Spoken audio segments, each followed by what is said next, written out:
नमस्कार, मैं विक्रम सिंह।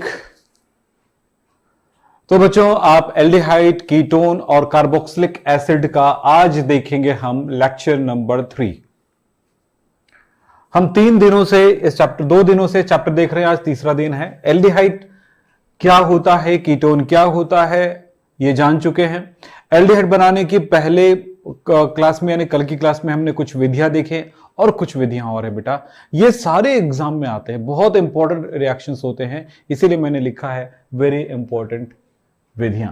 एल्डिहाइड बनाने की विधि में एल्डिहाइड का पहले बता रहा हूं, फिर कीटोन के बारे में भी बात करूंगा, क्योंकि अलग अलग बताने से एक फायदा होगा, आप कंफ्यूज नहीं होंगे, इसलिए ऐसा कर रहा हूं मैं। ठीक है, मिक्स करके नहीं बता रहा हूं, कहीं पे मिक्स भी आएगा, इसके लिए आप परेशान मत होइएगा, बिल्कुल समझ में आ जाएगा। आज की क्लास में कुछ ऐसा भी होने वाला है। तो कुछ विधियों का नाम और वो इंपॉर्टेंट विधियां हैं। तो चलिए, क्या आप लोग पढ़ाई कर रहे हो ये मुझे जरूर बताओ, और अगर आप पढ़ाई कर रहे हो तो क्या आपको सारी बातें समझ में आ रही है कि नहीं, ये भी मुझे बताओ। चलिए, ठीक है। कुछ बच्चे नए हैं, ओके, तो चलो बेटा, आज शुरू करते हैं आज की क्लास। एल्डिहाइड बनाने की कुछ इंपॉर्टेंट, वेरी इंपॉर्टेंट विधियां।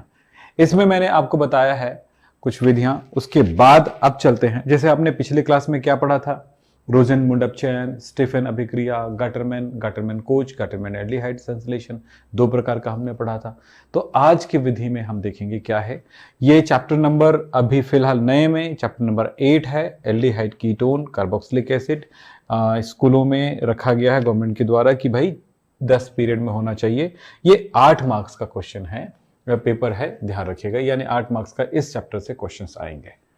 तो क्या आ सकते हैं, तो एक विधि और देखें हम एल्डिहाइड कीटोन बनाने की विधि में। एल्डिहाइड क्या है, कीटोन क्या है, आपको पता है। ऐसा यौगिक जिनमें CHO क्रियात्मक समूह होता है, एल्डिहाइड होता है, और दूसरा है RCOR कीटोन होता है। तो बनाने की विधि की तरफ चले तो कार्बोक्सिलिक अम्ल के कैल्शियम लवण का शुष्क आसवन करने पर। अब यहां पर इस बात को समझना जरूरी है कि कार्बोक्सिलिक अम्ल का कैल्शियम लवण होता क्या है। आप पहले तो यह समझ लें, फिर उसके बाद हम इनके बनाने की विधियों की तरफ जा सकते हैं। पहली बात, कार्बोक्सिलिक एसिड क्या होता है।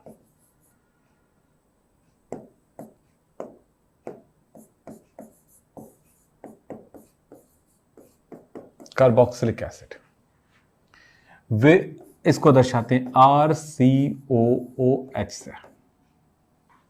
यह है कार्बोक्सिलिक एसिड।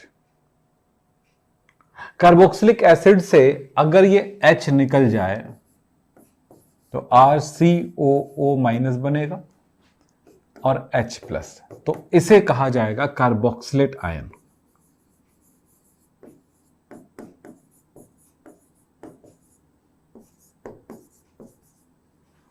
कार्बोक्सिलिक आयन का कार्बोक्सिलेट आयन का कोई लवण होगा, कैल्शियम लवण क्या होगा, तो इसका कैल्शियम लवण क्या होगा,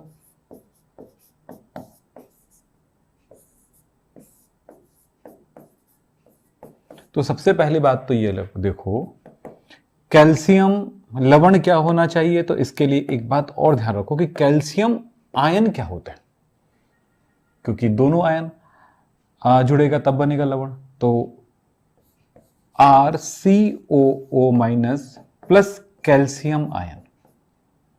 कैल्शियम आयन की संयोजकता 2 होती है, ऑक्सीडेशन नंबर 2 होता है कैल्शियम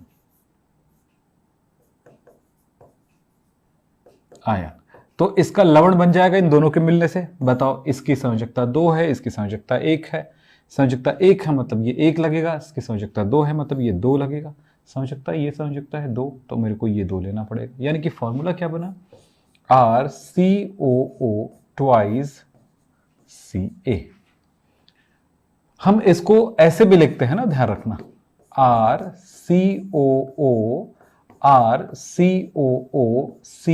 ऐसे भी लिख देते हैं। ये है कैल्शियम कार्बोक्सिलेट। और आपको पता है कार्बोक्सिलिक एसिड में ये है, तो ये भी कार्बोक्सिलिक एसिड है, HCOOH, CH3COOH, C6H5COOH। तब ये है फॉर्मिक एसिड, आपको पता है, पहला क्लास देखे थे आप लोगों ने। ये है फॉर्मिक एसिड, नोट कर लें, ये फॉर्मिक एसिड है। ये क्या है? एसिटिक एसिड है। और ये क्या है? बेंजोइक एसिड है। तो आप देख रहे हो कि formic acid, acetic acid, benzoic acid, ये सारे एसिडों का कैल्शियम लवण क्या होगा? तो इनके कैल्शियम लवण होंगे। देखो जैसे ये फॉर्मूला है ना, उसी के आधार पे हम काम करते हैं। तो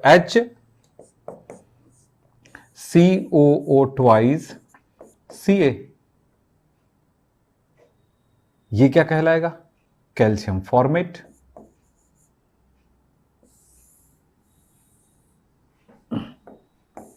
ये क्या चीज है?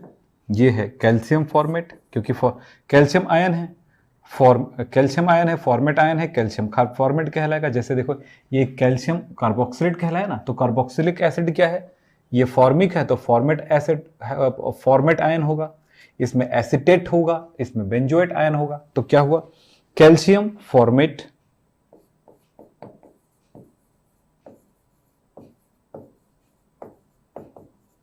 इसी तरह से और क्या क्या हो सकते हैं, मैं यहां पर लिख देता हूं।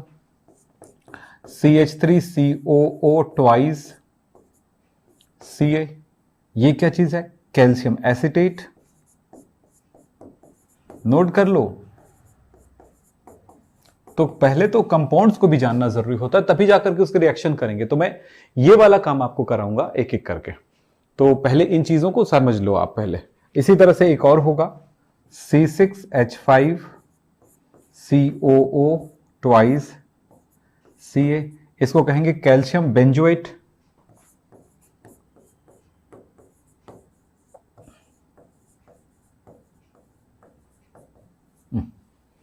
तो ये सारी चीजों को आप नोट करें और इन सबको समझें। तो कैल्शियम लवण मैंने बना के दिखा दिया कैसे बनेगा, कौन सा अम्ल है, क्या है, ये भी क्लियर हो गया। ये कार्बोक्सिलिक एसिड है, जिसको इस फॉर्म में लिख सकते हैं। तो देखो बेटा, अपनी कॉपी में इन चीजों को नोट करिए और फिर देखेंगे आगे की बातें कि हम इनसे कैसे बना सकते हैं एल्डिहाइड या कीटोन। बहुत मजेदार है, देखते रहिएगा। मैं पहले इनका उपयोग करूंगा, कैल्शियम फॉर्मेट का, फिर कैल्शियम एसिटेट का, फिर कैल्शियम बेंजोएट का, फिर मैं मिक्स करूंगा इनको। तो इस तरह से कैसे रिएक्शंस बनेंगे इनके बारे में बात करता हूं मैं। बहुत मजेदार है, कॉपी में नोट करते चाहिए। नोट करने का मतलब, जब नोट करते हैं ना तो आपका दिमाग खुल जाता है, उस चीज को सीखने का मन करता है।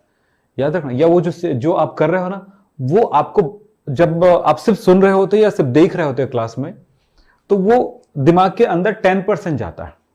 बाद में सोचोगे तो वो 10% भी नहीं बचता है। लेकिन अगर जब मेरे साथ आप कर रहे हो तो कम से कम वो 10% की जगह 50% तक पहुंच जाती है, 40 to 50% पहुंच जाता है जब मेरे साथ आप कर रहे होगे, लिख रहे होगे। अब जब उसे रिवाइज करते हो तो वो बन जाता है 80%, और जब उसे प्रैक्टिस करते हो तब वो बन जाता है 100%। तो ये पूरा स्टेप होता है पढ़ाई का। ऐसा नहीं कि मतलब सामने वाले ने बता दिया, मजा आ गया, फिर मजा आया तो फिर बाद में सोचे तो पता नहीं, कुछ नहीं, गायब हो गया। फिर पढ़ाते तो अच्छा है पर मजा आ गया, पर मजा आने से नहीं होता। उस चीज को याद भी रखना पड़ेगा, एग्जाम में लिखने की आदत भी बनाने पड़ेंगे, और एग्जाम में लिखने की क्षमता भी डेवलप करने होंगे। चलो, हो गया। अब देखें कैल्शियम लवण का शुष्क आसवन। तो मैं यहां पर दे रहा हूं पहला, कैल्शियम, लिखो कैल्शियम फॉर्मेट, कैल्शियम फॉर्मेट का शुष्क आसवन।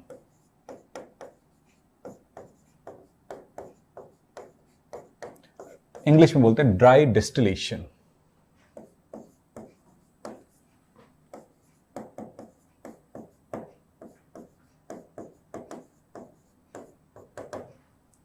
ड्राई डिस्टिलेशन, इसका क्या मतलब होता है? डिस्टिलेशन या आसवन, आसवन का मतलब होता है किसी द्रव को गर्म करोगे तो उसका वाष्प बनेगा, उस वाष्प को फिर से ठंडा करोगे तो फिर से द्रव मिल जाएगा। द्रव का वाष्प में, वाष्प से द्रव में, ये दोनों परिवर्तन एक साथ होता है, तो उस प्रोसेस को कहते हैं डिस्टिलेशन। चलो, यहां पर वैसे कैल्शियम फॉर्मेट तो कैसा होता है, कैल्शियम फॉर्मेट होता है ठोस, लेकिन उस ठोस पदार्थ को गर्म करेंगे तो उसका एक वाष्प मिलेगा वहां पर। तो कैल्शियम फॉर्मेट का वाष्प नहीं मिलेगा, किसका मिलेगा देखते हैं। चलिए, कोई बहुत बड़ी चीज नहीं है, देखते चलते हैं कि करके इसका रिएक्शन देखें। कैल्शियम फॉर्मेट का फॉर्मूला होगा HCOO, ट्वाइस, ट्वाइस मतलब 2 बार, ये लीजिए C है। शुष्क आसवन, गरम, गरम कर रहे हैं बस और कुछ नहीं, ऐसा दर्शा देते हैं।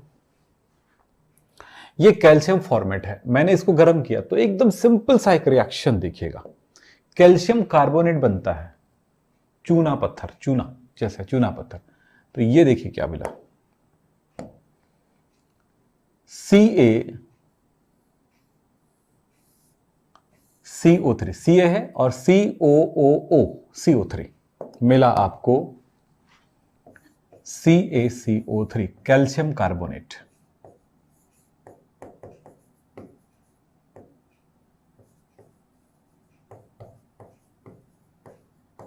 कैल्शियम कार्बोनेट मिला। फिर आपके पास है CHO और ये H,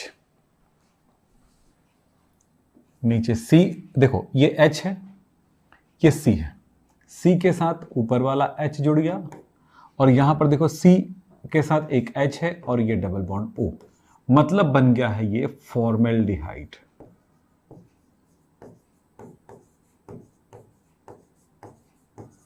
देखो इसको लिख सकते हो HCHO लिख सकते हो, CHO में ये लग गया HCHO, तो ये फॉर्मेल्डिहाइड बना। जरा ध्यान दीजिएगा, कैल्शियम फॉर्मेट का शुष्क आसवन करने पर फॉर्मेल्डिहाइड बनता है।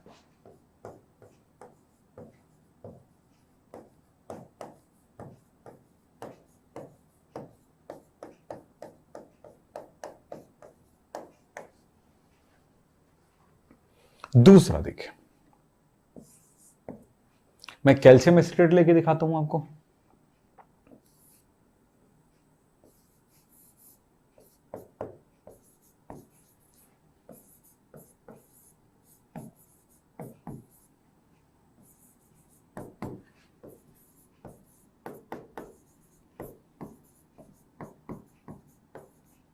देखना क्या बनेगा बेटा, रिएक्शन करने से पता चल जाएगी। ये सब लाइनें कुछ भी याद रखने की जरूरत नहीं पड़ती, सिर्फ काम क्या करना है वो पता होना चाहिए। तो हम यहां पर अगला रिएक्शन देखें, HCH3COO एसिटेट आयन, ये हो गया CH3COO -2, कैल्शियम Ca2+ के साथ जुड़ा है, तो ये कैल्शियम एसिटेट है।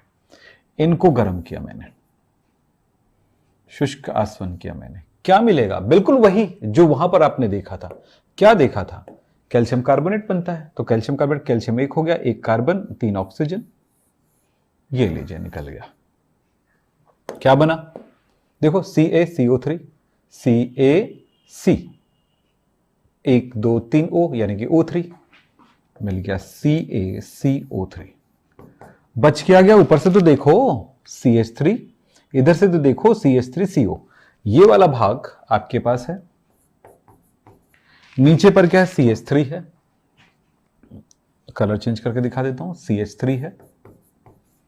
इस CH3 के साथ कौन जुड़ा हुआ है? CO, ये ले C डबल बॉन्ड O, एक संयोजकता इसका बचा है, एक संयोजकता इसका बचा है, जुड़ गया।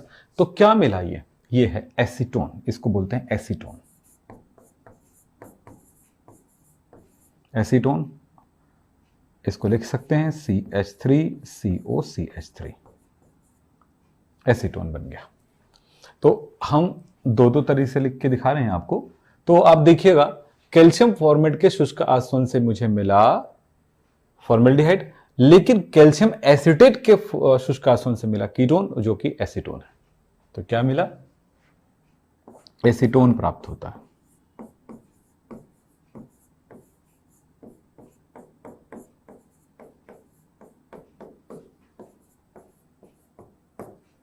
हो गया। अगर मैं इन दोनों का मिश्रण को गर्म करूं तो क्या मिलेगा, यह भी हमको सोचना है। तो फिलहाल इन दोनों को आपने नोट कर लिया कि नहीं, वो बताइए मुझे जल्दी से। देखिए, नोट हो गया?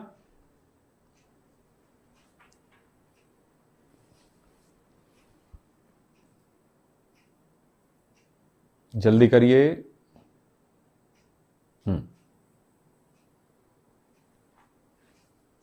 तो देखें, दोनों का करता हूं अब। देखिए, तीसरा है कैल्शियम एसीटेट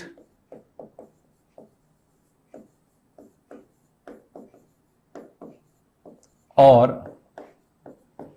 कैल्शियम फॉर्मेट।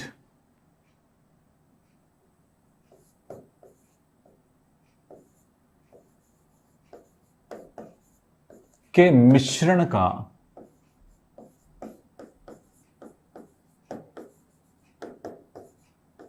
शुष्क आसवन।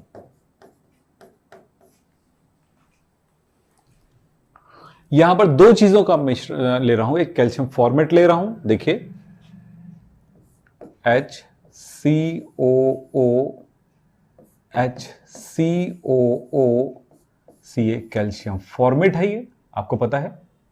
फिर plus calcium acetate CH3COO Ca। देखो बेटा, जैसे जैसे बताते जा रहा हूं आप उसे नोट करते जाइए, मेरे साथ आप नोट कर लीजिए, एकदम क्लियर समझ में आ जाएगा। फिर नोट ही कर लीजिए अपनी कॉपी में जल्दी से इतना, ताकि मैं आगे बताऊंगा ना एकदम क्लियर समझ में आ जाएगा। चलो, जैसा जैसा बोलूंगा वैसा वैसा लिखिएगा। कॉपी और पेन लेकर के नहीं बैठे, कोई प्रॉब्लम नहीं, बस वीडियो को पॉज करके रोक लो थोड़ी देर के लिए, कॉपी और पेन ले आओ और बैठ जाओ और लिखते जाओ। जिन बच्चों ने यह बात माना है, बिल्कुल 100% श्योर है कि उन बच्चों ने सीखा है भाई, है ना। ऐसा कभी नहीं हुआ है कि बच्चा ना सीखा हो। तो चलो,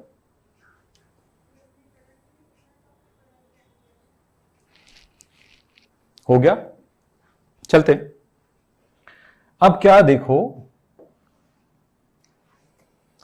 हमने अभी जैसे निकाला था CaCO3, यहां से भी निकलेगा, गर्म करेंगे तो ये CaCO3 ये भी निकल गया, इसमें से भी निकलेगा CaCO3, दोनों जगहों से CaCO3 निकल गया, तो 2 CaCO3 निकल गया, 2 CaCO3 बना, क्योंकि दो जगह कैल्शियम है। हो गया। अब मेरी बात ध्यान से सुनिएगा।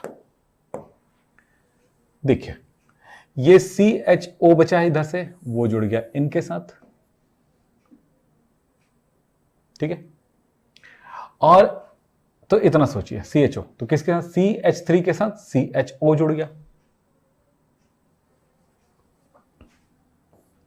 CH3 है ये, और इधर से बचा है क्या, COH यानी CHO बन गया। ये लीजिए, लिख देता हूं, इधर ध्यान दो, CH3CO और इधर है H, मतलब CH3CO पर एक H चाहिए ना, CHO हो जाएगा, तो ये वाला H इनके साथ आ गया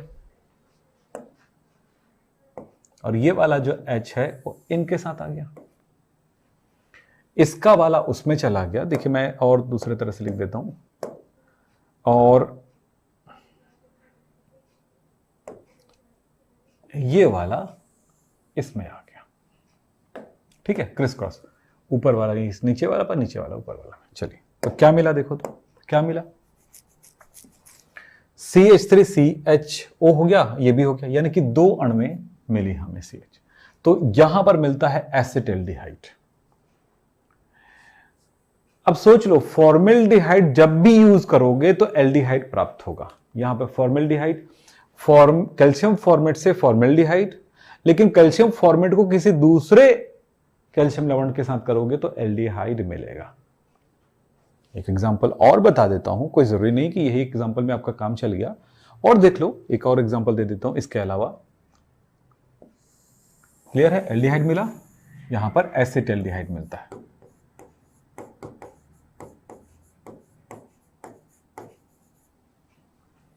मैं इसके जगह बेंजल्डिहाइड ले लेता हूं, ये कैल्शियम फॉर्मेट है।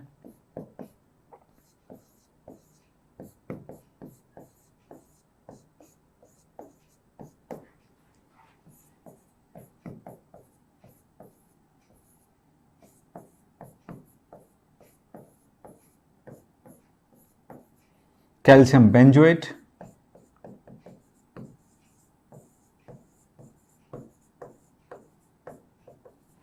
कैल्शियम बेंजोएट को गर्म कर रहा हूं कैल्शियम फॉर्मेट के साथ। कैल्शियम फॉर्मेट तो यहां भी है, देख लो एक ही फॉर्मूला ना। तो इस जगह पर अगर मैं इनका शुष्क आसवन करता हूं, तरीका यही है कि भाई देखो कैल्शियम कार्बोनेट बन जाएगा, यहां से कैल्शियम कार्बोनेट निकल गया, इससे भी कैल्शियम कार्बोनेट निकल गया, ये लीजिए। तो आप ये देखे थे कि इतना इस ऊपर वाले के साथ जुड़ गया, ठीक है। और दूसरा ये जो है, ये जो H है और ये नीचे वाले के साथ जुड़ गया, ठीक है। तब देखो आप CHO है, C6H5 से जुड़ गया,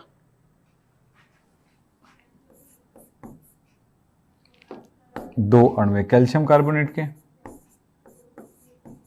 और फिर C6H5 के साथ CHO, C6H5 CHO, ध्यान से देखिए C6H5 है CHO के साथ, ये H है C6H5 COH, यानी कि भाई यानी कि ये भी दो अणु है, तो ये बेंजल्डिहाइड बनता है।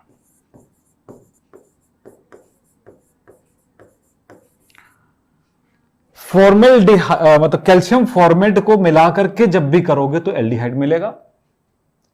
कैल्शियम फॉर्मेट को नहीं लोगे, सिर्फ इनका ही करोगे तो उससे कीटोन मिलेगा। अब यहां पर कैल्शियम बेंजोएट लेंगे तो यहां पर C6H5 आ जाएगा, बस इतना ही कहानी है, तो कीटोन बन जाता है उससे। तो आपने देखा यहां पर कि हम शुष्क आसवन वाला पार्ट कैसे कर सकते हैं, शुष्क आसवन से एल्डिहाइड और कीटोन हम कैसे बना सकते हैं। तो ये सारे रिएक्शंस आप एक बार देख लीजिएगा, अच्छे से प्रैक्टिस कर लीजिएगा, बहुत जरूरी है, कुछ चीजें जानकारी में आ जाती है। अब बेटा अल्कोहल के विहाइड्रोजनीकरण द्वारा भी हम एल्डिहाइड बना सकते हैं।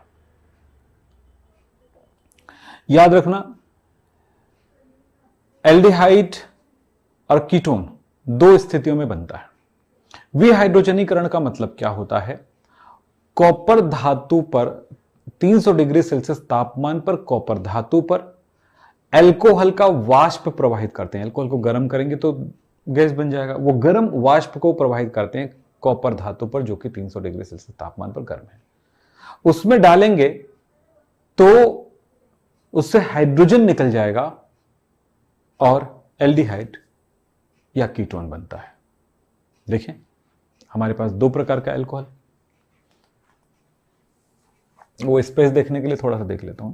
चलिए, मेरे पास है RCH2, कोई भी अल्कोहल ले लेता हूं। चलो मैं एक प्राथमिक अल्कोहल लेता हूं, CH3CH2OH। इनको प्रवाहित किया मैंने कॉपर पर जो कि 300 डिग्री सेल्सियस तापमान पर गर्म है। दूसरा ये प्राथमिक अल्कोहल है,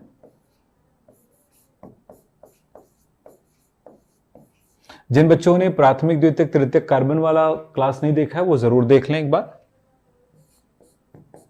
CH3CH3CHOH, ये द्वितीयक कार्बन से वो जुड़ा हुआ है, इसने ये द्वितीयक अल्कोहल है, सेकेंडरी अल्कोहल है। प्राथमिक अल्कोहल और द्वितीयक अल्कोहल में दोनों में देखते हैं, कॉपर धातु में प्रवाहित किया गया 300 डिग्री सेल्सियस तापमान पर जो गर्म है। इस तापमान पर होता क्या है कि अल्कोहल में से इस जगह का H निकलेगा और इस जगह का H निकलेगा, 2 H निकल गया H2 के रूप में। बच गया है, उसको ध्यान से देखिए क्या बचा है, CH3CHO, एल्डिहाइड बनता है।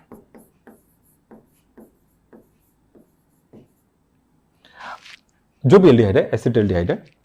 यहां पर देखो ये वाला H और ये वाला H निकल जाता है तो ये बन गया हाइड्रोजन गैस। विहाइड्रोजनीकरण का मतलब होता है हाइड्रोजन निकल जाना, डिहाइड्रोजनेशन। बच क्या गया CH3CH2 CH3 और ये C बचा है, ये O बचा है, यानी कि कीटोन बना।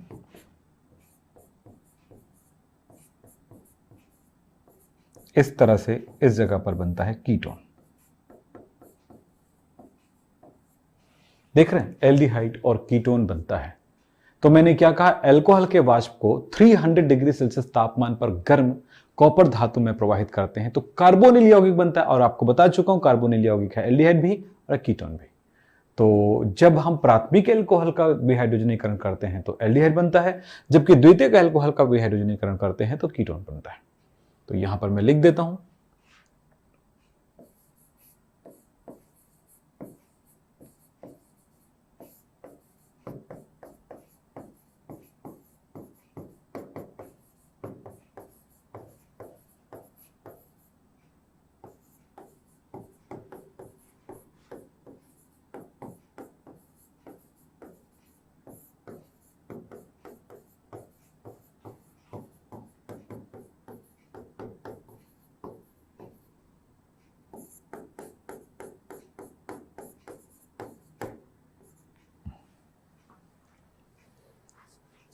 ये जैसे इस रिएक्शन को आप देख रहे हो, बहुत अच्छे से रिएक्शन समझ में आ रहा है बच्चों। उसी तरह से इस साल की पढ़ाई को भी आप बेहतर रूप में और ले जाएं, अपने कॉन्सेप्ट को और अच्छे से क्लियर करें। सबसे बड़ी बात तो यही है कि आप अगर आगे पढ़ाई कर रहे हो तो आप एक सिस्टम में आके पढ़ो। इतने दिन आपने फ्री होके पढ़ा ना, एक बार सिस्टम में आके पढ़ो, आपको समझ में आ जाएगा कि यार आपने 12th को खोया नहीं है, 12th आपके हाथों में है। अगला टॉपिक है एल्किन के ओजोनीकरण द्वारा भी हम एल्डिहाइड कीटोन बना सकते हैं। वो कैसे बनाएंगे जरा देखें। ओजोनीकरण बड़ा इंटरेस्टिंग रिएक्शन है। जब इस रिएक्शन को करना शुरू करोगे ना तो आपको एहसास होगा यार ये तो बड़ा आसान है, बड़े मजेदार रिएक्शंस होते हैं। तो वो कैसे, वो देखते हैं, चलिए।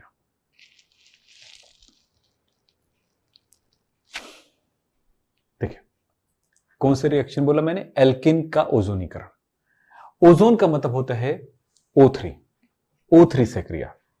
एल्किन का ओजोन से क्रिया कराने पर ओजोनाइड बनता है। मैं पूरा थ्योरी लिख देता हूं क्योंकि इसमें लिखने में टाइम बचता है हमारा, और आप इसे लिख सकते हो, बाद में भी लिख सकते हो, पूरा नोट्स बन जाएगा आपका, बेहतरीन नोट्स आ जाता है इससे। किसी एल्किन का ओजोन से जब क्रिया कराते हैं तो ओजोनाइड बनता है। ये ओजोनाइड को जिंक की उपस्थिति में जल के साथ बॉईल करेंगे, गर्म करेंगे, तो फिर एल्डिहाइड या कीटोन मिलेगा, यानी कि कार्बोनिल यौगिक बनता है। रिएक्शन देखना बहुत आसान है, मजा आएगा। चलो देखें, कोई एक एल्केन पे काम करना शुरू करते हैं, फिर उसके बाद रिएक्शंस देखते हैं। चलिए, बहुत आसान है। देखो एक रिएक्शन देखते हैं।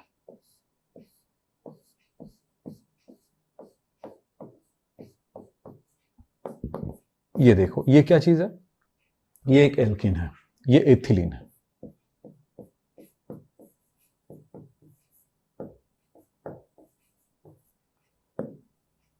इस एथिलीन की क्रिया ओजोन से करा रहे हैं,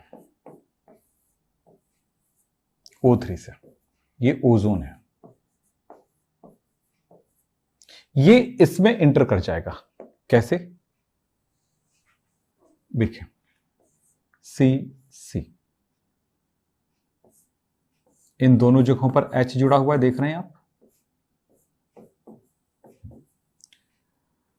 कार्बन की संयोजकता 4 होता है भाई, 2 तो हो गया, 2 ये जो डबल बॉन्ड था टूट गया, तो एक बॉन्ड के टूटने से 2 बॉन्ड टूटा तो 2 वैलेंसी आ गई, 2 वैलेंसी। दोनों कार्बन जो जुड़ा हुआ था ये टूट गया, तो क्या हो गया, क्या हुआ, A और B टूटता है एक बॉन्ड से तो क्या होता है, ये टूट गया तो क्या हुआ, इसके अपने वैलेंसी ओपन हो गया और इसका अपना वैलेंसी।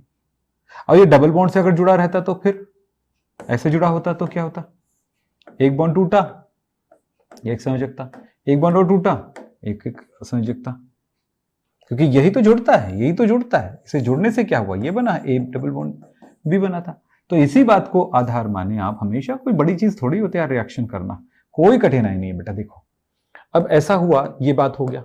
दूसरी बात, ऑक्सीजन की वैलेंसी 2 होता है, ये भी अब जानते हैं।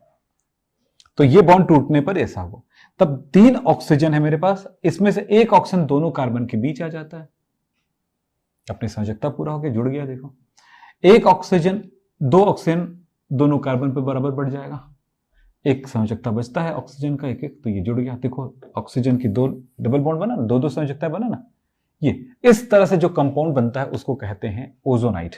चूंकि ये एथिलीन से बना है वो, तो ये इसको कहेंगे एथिलीन ओजोनाइट।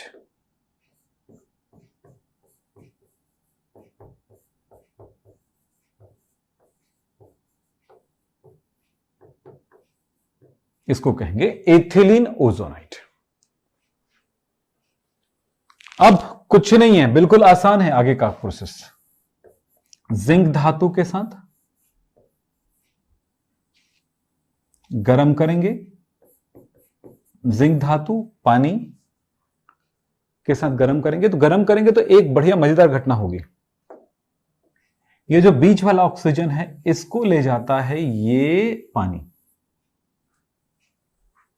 क्या बनेगा देखो ध्यान से, क्या बनेगा,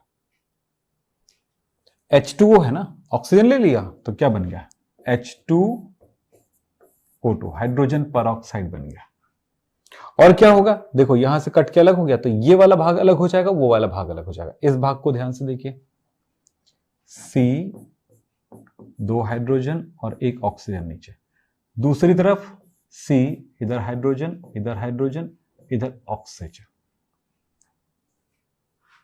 कार्बन की संयोजकता 4 है, ऑक्सीजन की 2, तो ये डबल बॉन्ड हो गया, ये हो गया पूरा, और यहां पर भी ये हो गया पूरा। इस तरह से ये है क्या चीज बेटा जी, ये तो HCHO है, तो 2 फॉर्मल्डिहाइड बन गया। तो एथिलीन का ओजोनीकरण करेंगे, ये एक प्रोसेस को समझो पहले। ऑक्सीजन कहां जाके घुसता है ये सोचो, और फिर जब पानी के साथ जिंक की उपस्थिति में गर्म करते हैं, उबालते हैं, तो वो पानी ऑक्सीजन कहां से लेता है, और उसके निकलने से ये दोनों भाग टूट जाता है। इस बात को ध्यान रखें, टूटेगा वैलेंसी पूरा करने के लिए, ऑक्सीजन की डबल 2 संयोजकताओं वो पूरा करता है, और कार्बन की 4 संयोजकताओं को पूरा करता है। छोटी सी बात करके देखो यार, मजा आएगा। पहले एक बार करके तो देखो क्या होगा, चलो बताओ।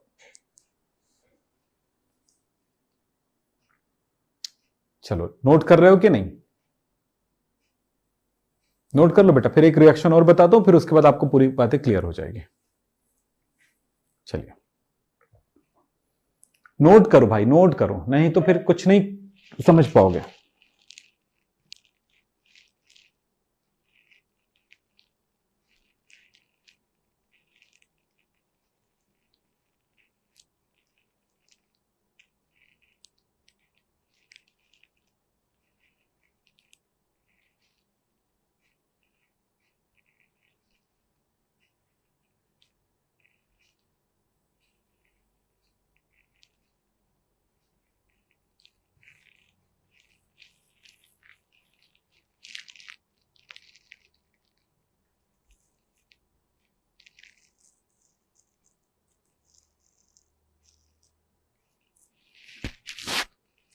चलो हो गया होगा आपका, चलिए देखते हैं ना, हो गया ना, ओके। चलो एक और रिएक्शन ऐसे ओजोनीकरण कराता हूं इसका, CH3 CH CH क्या H भी ले सकते हो, ले लो। इसका ओजोनीकरण करके देखना, मैं इसका करके दिखाता हूं, एक और आप करते रहना। CH3 CH3 CH3H। इसमें क्या होगा, चलो इसी को दिखाता हूं। ओजोनीकरण, ओजोन से क्रिया, मतलब क्या हुआ, ये बॉन्ड टूट जाएगा, बीच में से घुस जाएगा, क्या हुआ, ये तो है CH3, ये भी है CH3, और इस जगह पर क्या है, H है, H है जो दिख रहा है ना, नहीं CH3 नहीं, H था, ये लीजिए। फिर मैंने कहा था ये ऐसे टूट जाएगा, 3 ऑक्सीजन में से एक बीच में आ गया, एक यहां पर, एक यहां पर, यहां पर आ गया। फिर क्या करोगे, पानी के साथ जिंक की उपस्थिति में पानी के साथ बॉईल करोगे, तो ये वाला ऑक्सीजन, बीच वाला ऑक्सीजन इसके साथ निकल जाता है, बोलो। तो ऐसा हुआ, तब क्या हुआ, तो ये हाइड्रोजन परऑक्साइड बन गया, H2O2। फिर क्या बच गया, इधर से देखो, CH3H C double bond O, देखो CH3CHO एसिटाल्डिहाइड, और इधर क्या बना, C डबल बॉन्ड, ये फॉर्मेल्डिहाइड HCHO इस तरह से बनता है। तो ये आप इसको भी कर लेना। तो बेटा आपको कोई भी रिएक्शन कठिन कभी नहीं लगेगा अगर आप पेन कॉपी का साथ लेते हो और जो पढ़ाया जा रहा है उसका पूरा उपयोग करते हो और प्रैक्टिस करते हो। याद रखना, मजे के लिए पढ़ाई नहीं होता है, मैंने हर बार बोला है और कल की क्लास में भी ये बात बोला था, कल या परसों की क्लास में बोला था कि कभी कोई भी आपके लिए हो ये कोई नहीं करता। हर दुनिया का हर जीव एक ही काम करता है कि मैं अपने लिए करूं, और इसी आपको ही मैं अपने लिए करूं कि लिए करूं ये सोच के आप इस चीज को अगर करने लगोगे, रियल में एक दिन ऐसा आएगा कि आप बेहतरीन करने लगोगे। आपको प्रैक्टिस करना होगा बेटा, याद रखना हवा में नहीं हो सकता कोई चीज, और ऐसे काम करना होगा। तो चलिए एक और रिएक्शन आपको कराता हूं, सबसे आसान रिएक्शन वो है जल योजन। एक और रिएक्शन ना, एल्काइन का जल योजन। एल्काइन का जल योजन पूरा इसका यह है कि 1% मर्क्यूरिक सल्फेट की उपस्थिति में 60 डिग्री सेल्सियस तापमान पर तनु सल्फ्यूरिक अम्ल के साथ रिएक्शन कराते हैं। तो एल्काइन के वाष्प को प्रवाहित अगर करेंगे इसमें तनु सल्फ्यूरिक अम्ल में, तो ये कार्बोनिल यौगिक बनाता है। कैसे बनेगा जरा एक एग्जांपल दिखाता हूं। एल्काइन में हमारे पास क्या होता है, ट्रिपल बॉन्ड वाला compound C triple bond C, ये जल योजन, जल की अणुएं जुड़ती हैं इसमें, सीधा सा कहानी है। 1% mercuric sulphate, dilute sulphuric acid, और ये कंडीशन है 60 डिग्री सेल्सियस, ये पूरी कंडीशन है। बेटा एक बात है, बॉन्ड टूटेगा ये अलग अलग, एक जगह H जुड़ जाएगा और एक जगह OH जुड़ जाएगा, बस कहानी यही है। चाहे इधर जोड़ो या उधर जोड़ो, आपकी मर्जी, ठीक है। तो एक बॉन्ड टूटता है H C double bond C H, किसी एक में OH जुड़ेगा। ये मार्कोनी कफ के नियमानुसार ही योग होता है ना, ध्यान रखना, उससे अलग नहीं होता। मैं इस जगह पे लगा देता हूं, चलो OH हो गया, H हो गया। यहां पर एक चीज सीखने वाली बात है, हमेशा याद रखना इस चीज को जो मैं बता रहा हूं, ध्यान देना। जिस कार्बन पर डबल बॉन्ड होगा ना, उसी कार्बन पर OH कभी भी स्थायी नहीं होता है। इस जगह पे चलावता आ जाता है। तो ये जो H है वो अपने पड़ोसी वाला कार्बन को दे देता है जिसके साथ डबल बॉन्ड है। तब क्या होगा, देखो ये C के साथ एक H है, ये दूसरा H है, एक H ये वाला आ गया यहां पे, ये सिंगल बॉन्ड हो गया, और ये डबल बॉन्ड इसके पास आ गया, तो क्या हो गया, C डबल बॉन्ड O हो गया और ये H हो गया। इस तरह की चीजें आती है तो ये एसिटाल्डिहाइड बन गया। देखो एल्डिहाइड बन जाता है इस जगह पे। और भी रिएक्शन है, जितना चाहो उतने रिएक्शन बता दूं। एक और रिएक्शन चलो बताता हूं। HC triple bond C CH3 ही मान लेते हैं, इसका जल योजन हो रहा है तो क्या होगा। हमेशा याद रखना, ऋणात्मक भाग उस कार्बन पर जुड़ता है जिसमें हाइड्रोजन की संख्या कम है। इस कार्बन पर एक हाइड्रोजन जबकि इस कार्बन पर एक भी हाइड्रोजन नहीं है, तो ये OH इसमें जाके जुड़ेगा। सारे कंडीशन सेम होंगे जो आपको बताया गया है ऊपर।